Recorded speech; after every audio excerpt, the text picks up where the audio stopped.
السلام عليكم ورحمة الله وبركاته. الحمد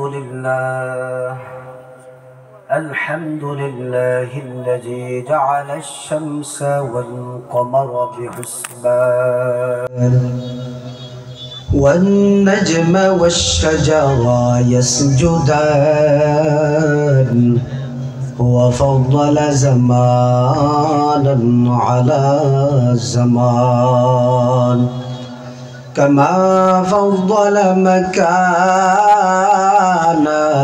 على مكان وإنسانا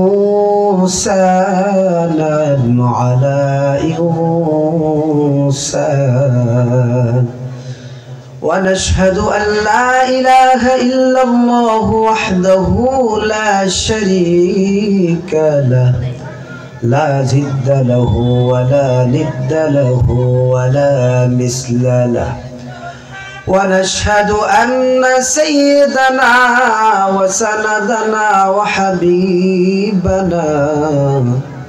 وحبيب ربنا وطبيبنا وطبيب قلوبنا وأولانا ومولانا محمد صلى الله عليه وعلى آله وأصحابه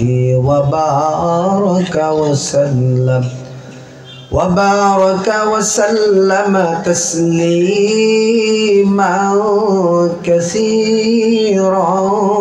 كثيرا أما بعد فقد قال الله تعالى في القرآن المجيد وفي فرقانه الحميد أعوذ بالله من الشيطان الرجيم بسم الله الرحمن الرحيم يا أيها الذين آمنوا توبوا إلى الله توبة نصوحا عسى ربكم أن يرحمكم ويكفر عنكم سيئاتكم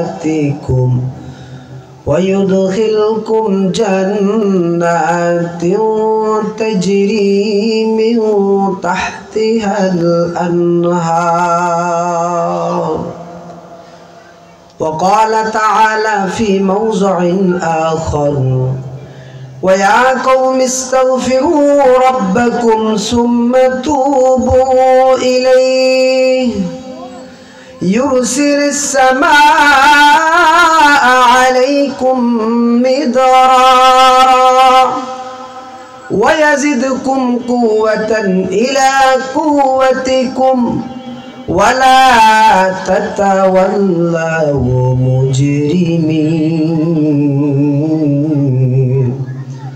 وقال النبي صلى الله عليه وسلم التائب من الذنب كمن لا ذنب له أو كما قال النبي عليه الصلاة والسلام صدق الله العلي العظيم وصدق رسوله النبي الكريم ونحن على ذلك لمن الشاهدين والشاكرين والذاكرين والحمد لله رب العالمين سبحانك لا علم لنا إلا ما علمتنا إنك أنت العليم الحكيم कौनैन मुख्तार खुदा तुमको बनाया, कौनैन मुख्तार खुदा तुमको बनाया, उम्मत की निगाहबान खुदा तुमको बनाया, उम्मत की निगाहबान खुदा तुमको बनाया। या रब मेरे आँखों में समा जाए मदीना, या रब मेरे आँखों में समा जाए मदीना। मुद्दत में मेरा दिल की तमन्ना है मदीना, मुद्दत में तेरा दिल की तमन्ना है मदीना। तलवार बकट हो के निकल मैदान आसीर, दुश्मन के मुकाबिल तो लगा नारे तकबीर, दुश्मन के मुकाबिल तो लगा नारे तकबीर। वो मर्द मुसलमान हो तो मर्द मुसलमान, वो मर्द मुसलमान हो तो मर्द मुसलमान। एक हाथ में तलवार एक हाथ में कुरान, एक हाथ में तलवार एक हाथ में कुरान। मोहब्बत संगे टुकड़े ला इलाहा इल्लल्लाह इल्लल्लाह, ला इलाहा इल्लल्लाह, ला इलाहा इल्लल्लाह, ला इलाहा ला इलाहा इल्लल्लाह, ला इलाहा इल्लल्लाह मुहम्मदुर रसूलुल्लाह सल्लल्लाहु अलैहि वसल्लम। अल्हम्दुलिल्लाह। আমিরাবাদ রহমতগঞ্জ নতুন বাজার জামে মসজিদ কমিটি যুব সমাজ ও এলাকাবাসীর যৌথ উদ্যোগে 10 ফেব্রুয়ারি সোমবার বার্ষিক ওয়াজ ও মাহফিল। আজকের এই মাহফিলের প্রধান অতিথি হযরত মাওলানা কামাল উদ্দিন সাহেব দামাত বরকাতুহুল আলিয়া, হযরত মাওলানা নুরুল ইসলাম শরীফ সাহেব এবং বাতিলের বিরুদ্ধে বলিষ্ঠ কণ্ঠস্বর হযরত মাওলানা আনোয়ার হোসেন জামিল দামাত বরকাতুহুল আলিয়া আমার পরে বয়ান করবেন ইনশাআল্লাহ। আসরের নামাজের পর নতুন বাজার জামে মসজিদের সম্মানিত খতিব হযরত মাওলানা মুফতি আব্দুর রহমান সাহেব গুরুত্বপূর্ণ আলোচনা পেশ করেছেন।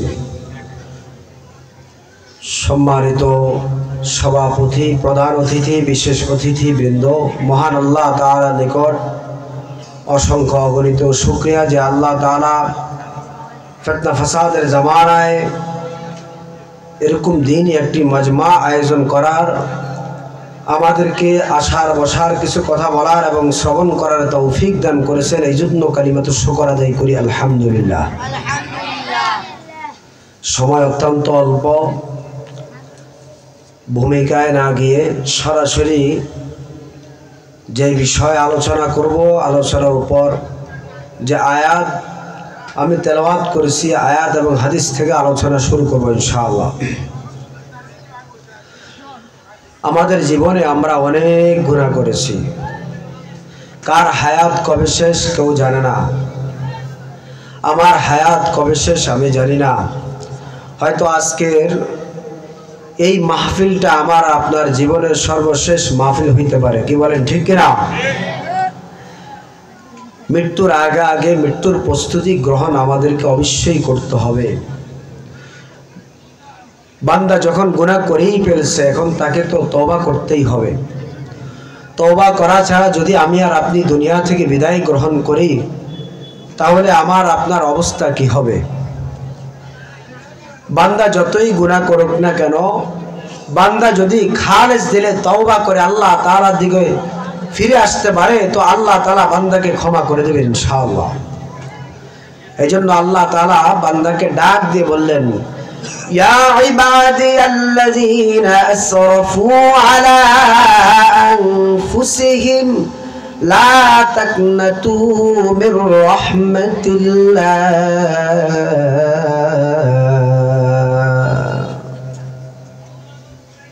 আল্লাহ তাআলা বান্দাকে ডাক দিয়ে বলেন, হে বান্দা, তুমি যতই গুনাহ করো না কেন আমার রহমত থেকে নৈরাশ হইও না। আমার দরবার নৈরাশ হওয়ার দরবার নয়। তুমি আমার দিকে ফিরে আসো, যদি খালেস দিলে তওবা করতে পারো, বান্দা আমি তোমাকে ক্ষমা করে দেব। লা তাকনাতু মির রাহমাতিল্লাহ।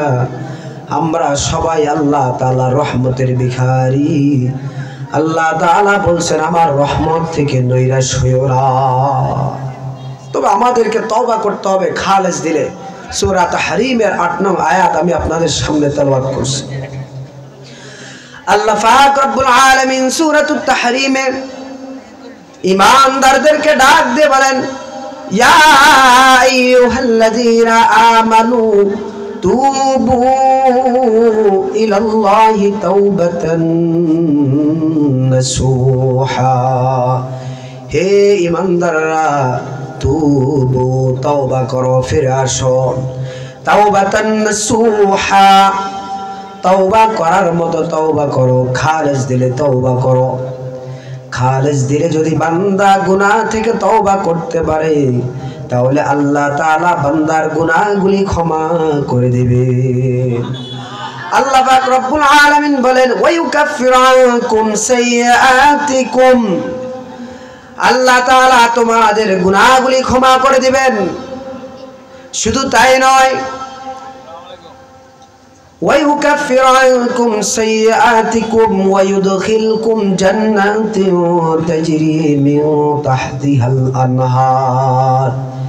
এমন একটি জান্নাতে তোমাদেরকে প্রবেশ করাবেন, এমন একটি জান্নাতে আমাকে আপনাকে প্রবেশ করাবেন, যেই জান্নাতের তলদেশ দিয়ে নহর প্রবাহিত। সুবহানাল্লাহ। যদি আমি আর আপনি খালেস দিলে তওবা করতে পারি, তাহলে আল্লাহ তাআলা আমাকে আপনাকে ক্ষমা করে জান্নাত দান করবেন, যেই জান্নাতের তলদেশ দিয়ে নহর প্রবাহিত। এটা কেমন জান্নাত হো ঈমানদার বান্দাগণ। সূরা মুহাম্মাদের এক আয়াতে আল্লাহ তাআলা এই জান্নাতের উদাহরণ দিচ্ছেন। মাসালুল জান্নাতুল্লাতী উইদাল মুত্তাকুন।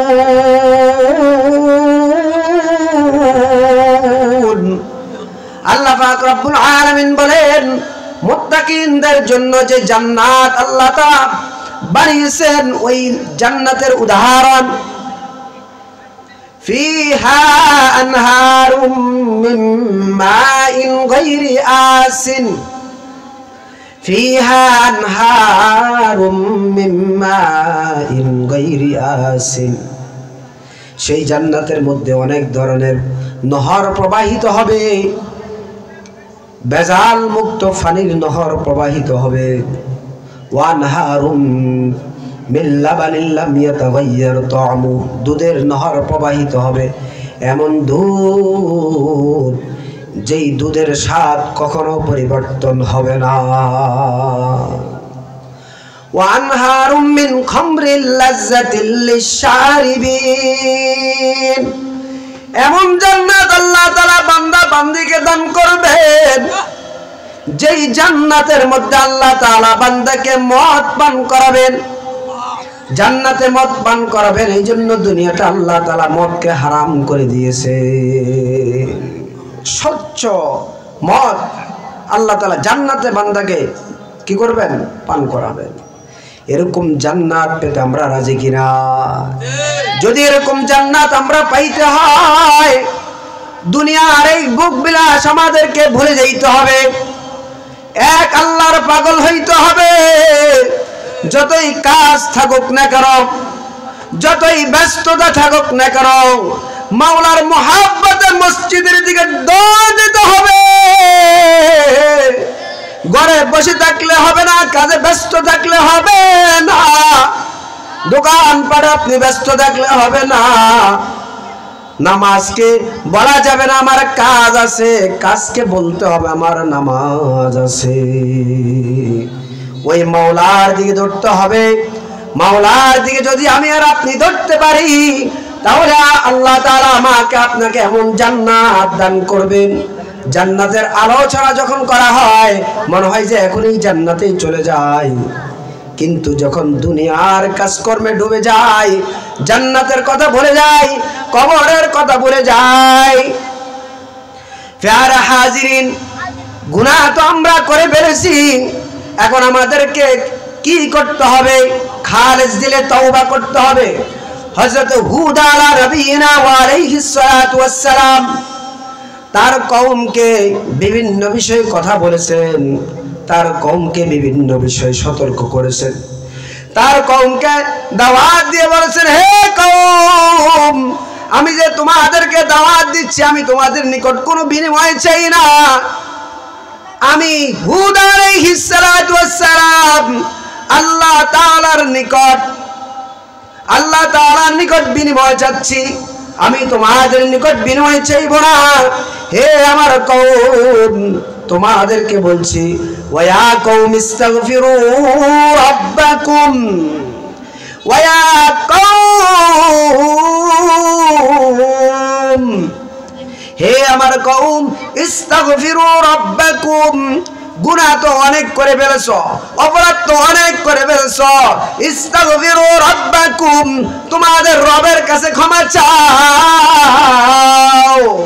তোমাদের রবের নিকট ইস্তিগফার করো।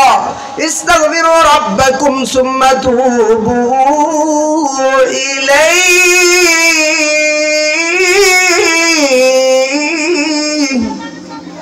তোমাদের রবের কাছে ক্ষমা চাও এবং তার নিকট ফিরে যাও। ওয়ায়ুরসিলুস সামাআ আলাইকুম মিদরারা, খালেস দিলে যদি তওবা করতে পারো, আল্লাহ তাআলা তোমাদের রিজিকের ব্যবস্থা করবেন। রিজিকের ব্যবস্থার জন্য আসমান থেকে আল্লাহ তাআলা মুষলধারে বৃষ্টি প্রেরণ করবেন।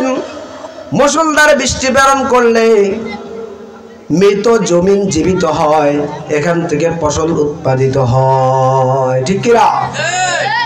মুষলধারে বৃষ্টি যদি হয়, জমিন থেকে নতুন করে ফসল উৎপাদিত হয়, এই ফসল আমার জন্য আপনার জন্য রিজিক কিনা?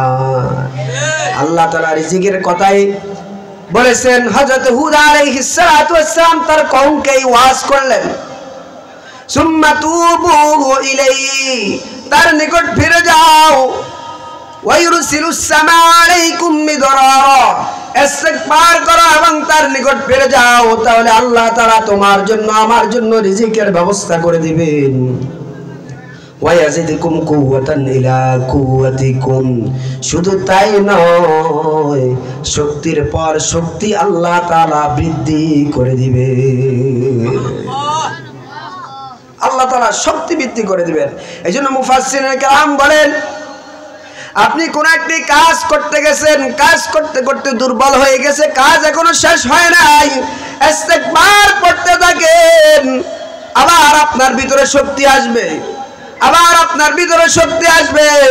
মাদ্রাসার তালিব ইলম কোরআন তেলাওয়াত করতেছে, করতে করতে করতে এক পর্যায়ে হয়রান হয়ে গেছে, একটু থামিয়া দিলটাকে নরম করে কয়েকবার ইস্তিগফার পড়ো, দেখবা আবার কোরআন তেলাওয়াতের জন্য আল্লাহ তাআলা শক্তিকে বৃদ্ধি করে দিবে। ওয়ায়াজিদুকুম কুওয়াতান ইলা কুওয়াতিকুম ওয়ালা তাতাওয়াল্লাউ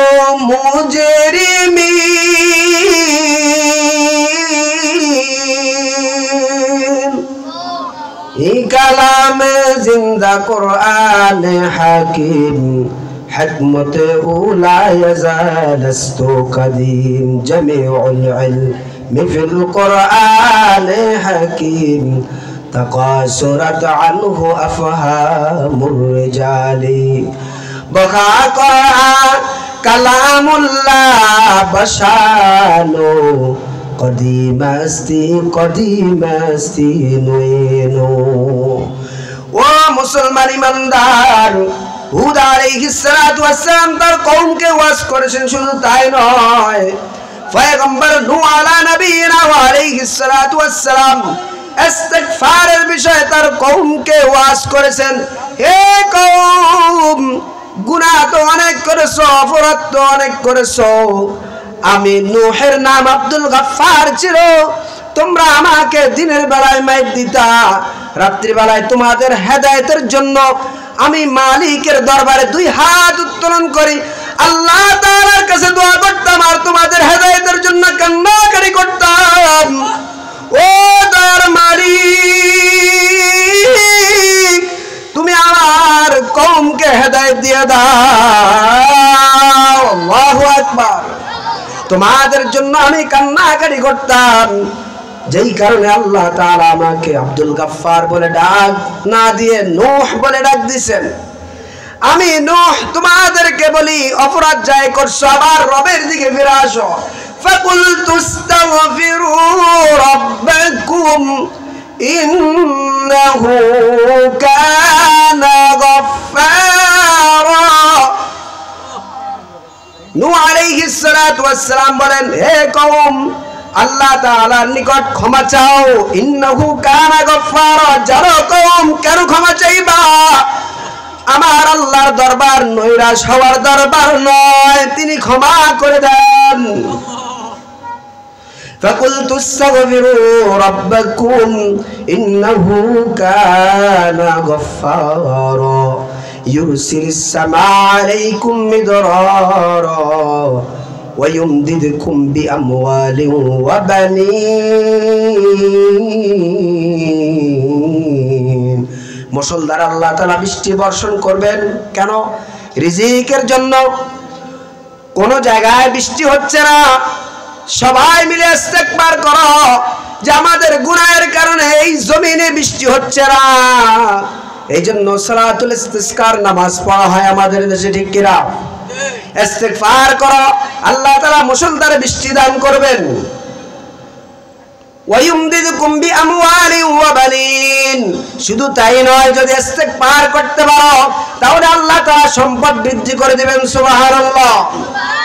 কোন ব্যক্তির সন্তান হয় না, সেই ব্যক্তিও যদি বেশি বেশি ইস্তেগফার করে তাহলে আল্লাহ তাআলা তার সন্তান বৃদ্ধি করে দিবেন, তাকে আল্লাহ তাআলা সন্তান দান করবেন। ওয়ায়ুমদিদকুম বিআমওয়ালিন ওয়া বানিন ওয়ায়াজআল লাকুম জান্নাত। আল্লাহ তাআলা উদ্যান তার জন্য বানিয়ে দিবেন। প্যারা হাজিরিন, ইস্তেগফারের অনেক ফজিলত। দিলটাকে নরম করে মালিকের দরবারে, দুইটা চক্ষুকে অবনত করে, কবরের কথাকে স্মরণ করে আল্লাহ তাআলার নিকট ইস্তেগফার করতে থাকেন, করতে থাকেন। আজকে ফায়দা হচ্ছে না, কালকে হচ্ছে না, ইস্তেগফার করতে করতে করতে করতে এমন একটা সময় আসবে, এমন জিনিস আল্লাহ তাআলা আমাকে আপনাকে দান করবেন যেই জিনিস আমি আর আপনি কল্পনাও করতে পারি না। কি বলেন? ইস্তেগফার করা যাবে? অযথা দোকানপাটে মিনি সংসদে কথাবার্তা না বলিয়া, অমুকের শিকায়েত, অমুকের গীবত না করে, নিন্দা না করে, একাকী হয়ে যান। একাকী হইয়া আপনি তাওবা ইস্তেগফার করতে থাকেন, দেখবেন আল্লাহ তাআলা আপনার অজানা জায়গা থেকে আপনার জন্য, আমার জন্য রিজিকের ব্যবস্থা করে দিবেন। ও বোন, আপনার বিবাহ হচ্ছে না, ইস্তেগফার করতে থাকেন, বিবাহের ব্যবস্থা করে দিবেন। ও মা, আপনার সন্তান হচ্ছে না, ইস্তেগফার করতে থাকেন, আল্লাহ তাআলা সন্তান দান করবেন। ও ভাই, আপনার মনের আশা পূরণ হচ্ছে না, ইস্তেগফার করতে থাকেন, আল্লাহ তাআলা আপনার আমার মনের আশা পূরণ করে দিবেন। যদি খালেস দিলে তওবা করতে পারি তাহলে কি লাভ? قال النبي صلى الله عليه وسلم التائب من الذنب كمن لا ذنب له। যেই ব্যক্তি গুনাহ থেকে খালেস দিলে তওবা করবে, সেই ব্যক্তি এমন হয়ে যাবে যেন সেই গুনাহই করে না। আমরা যেহেতু বনি আদম আলাইহিস সালাতু ওয়াস সালামের মাধ্যমে আদম আলাইহিস সালাতু ওয়াস সালাম হোঁচট খেয়েছেন। তিনি ছোট্টখাট্ট একটা হোঁচট খাওয়ার কারণে ওনার যে ভুল হয়েছে, আমরা সেই আদম সন্তান আদম সন্তান হওয়ার কারণে আমাদের ভুল ভ্রান্তি হবেই। قال النبي صلى الله عليه وسلم كل بني آدم خطاؤون وخير خطائين التوابون। নবী আমার বলেন সমস্ত বনি আদম গুনাহগার ভুলকারী, তবে এর মধ্যে থেকে উত্তম হইল ওই ব্যক্তি যেই ব্যক্তি গুনাহ থেকে তওবা করে। কি বলেন? গুনাহের মধ্যে কামত থেকে না গুনাহ থেকে তওবা করে? গুনাহ থেকে তওবা করে। আমার মালিক এমন দয়ার মালিক, বান্দা যদি একটা নেক কাজের নিয়ত করে, নেক কাজ এখনো করে নাই, সাথে সাথে বান্দাকে নেক কাজের নিয়ত করার কারণে নেকি দান করে। কিন্তু বান্দা যদি একটা গুনাহের জন্য নিয়ত করেছে, গুনাহের কাজ না করা পর্যন্ত বান্দার আমলনামায় গুনাহ লেখা হয় না। সেই মালিকের দরবারে আমাদেরকে ফিরা উচিত কি উচিত না? আজকে থেকে খালেস দিলে তওবা করি, ওই মালিকের দিকে আমরা ফিরে আসি। যদি ওই মালিকের দিকে ফিরে আসতে পারি, দুনিয়ার মানুষের কাছে চাইলে মানুষ বেজার হয়ে যায়, ওই মালিকের কাছে না চাইলে মালিক বেজার হয়ে যায়। قال النبي صلى الله عليه وسلم من لم يسأل الله يغضب عليه। রাসূল বলেন যেই ব্যক্তি আল্লাহ তাআলার নিকট চায় না, আল্লাহ তাআলা তার উপর রাগান্বিত হয়ে যায়। একজন বান্দা যদি তার গুনাহের জন্য আল্লাহ তাআলার কাছে ক্ষমা চায়, তো মালিক কেমন খুশি হয়। বলা হচ্ছে মরুভূমিতে কোনো ব্যক্তি উট এবং তার তোষা নিয়ে তিনি গেলেন। হঠাৎ ক্লান্ত হয়ে যাওয়ার কারণে একটা জায়গার মধ্যে তিনি বিশ্রাম নিলেন। খেজুর গাছের তলে তিনি বিশ্রাম নিলেন। বিশ্রাম অবস্থায় তার উট এবং তার তোষা অর্থাৎ সফরের আসবাবপত্র হারিয়ে ফেলেছে। উট এখান থেকে চলে গেছে। ওই ব্যক্তি কিছুক্ষণ পরে ঘুম থেকে জাগ্রত হলো। ঘুম থেকে জাগ্রত হওয়ার পর সেই কি পরিমাণ পেরেশান হয়ে যায় সেটা তো আমরা ভালো করে বুঝি। ওই ব্যক্তি পেরেশান হয়ে গেল। শুধু কেমন পেরেশান, উট হারিয়ে ফেলেছে এই পেরেশানই নয়, ক্ষুধার যন্ত্রণায়, যেহেতু তোষা নাই, খাদ্য সামগ্রী নাই, ক্ষুধার যন্ত্রণায় সে হয়তো মৃত্যুবরণ করতে পারে। এই জায়গায় অন্য কোনো লোক নাই যে তার কাছে আমি কোনো খাবার চাবো। এই অবস্থায় ওই লোকটা ক্লান্ত হয়ে আবার তার ঘুম চলে আসে। ঘুম থেকে জাগ্রত হওয়ার পর তিনি দেখতেছে তার উট এবং তার তোষা হাজির। আপনি বলেন তো এই লোকটা কি পরিমাণ খুশি হবে? এই লোকটা যেই পরিমাণ খুশি হবে তার থেকেও বেশি আমার আল্লাহ বান্দা যদি তার গুনাহের জন্য আল্লাহ তাআলার নিকট ফিরে আসে, আল্লাহ তাআলা খুশি হবেন। সুবহানাল্লাহ।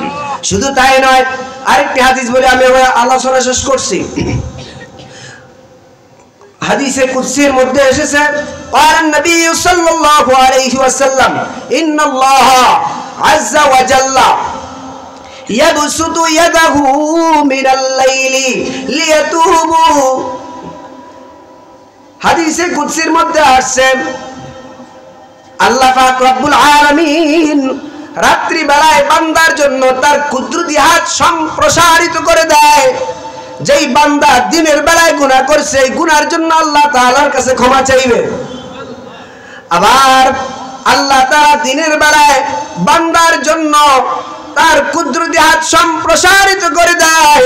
বান্দা রাত্রি বেলায় যেই গুনাহ করেছে ওই গুনার জন্য মাওলার কাছে ক্ষমা চাইবে। আল্লাহ তাআলা এত রহমতের, এত মায়ার, এত দয়ার, এরপর আমরা আল্লাহ তাআলা রহমত থেকে নৈরাশ হয়ে যাইব? না না না, আল্লাহ তাআলা রহমত থেকে নৈরাশ হওয়া যাবে না। আসেন, ফিরে আসেন। আপনি যতই গুনাহ করেন না কেন, হিন্দু ভাই যদি বৃদ্ধ বয়স পর্যন্ত ঈমান আনে নাই, এই বৃদ্ধ বয়সেও যদি ঈমান আনে, আল্লাহ তাআলা হিন্দু ভাইয়ের পিছনের সমস্ত গুনাহ খাতা ক্ষমা করে দিবেন। মা ক্বালা লা ইলাহা ইল্লা ইল্লাল্লাহ দাখালাল জান্নাহ। ঈমানের এত পাওয়ার, ঈমানের এত মূল্য। যদি আল্লাহ তাআলার নিকট ঈমান আনে, লা ইলাহা ইল্লাল্লাহ মুহাম্মাদুর রাসূলুল্লাহ ঈমান আনয়ন করে, সেই ব্যক্তি যতই গুনাহগার হোক না কেন, আল্লাহ তাআলা তাকে একদিন না একদিন জান্নাত দান করবে। আল্লাহ পাক রব্বুল আলামিন আল্লাহ তাআলার নিকট আমাদেরকে ফিরে আসার, ইস্তিগফার করার, তওবা করার তৌফিক দান করুন। ওয়া মা তৌফিক ইল্লা বিল্লাহ। আসসালামু আলাইকুম।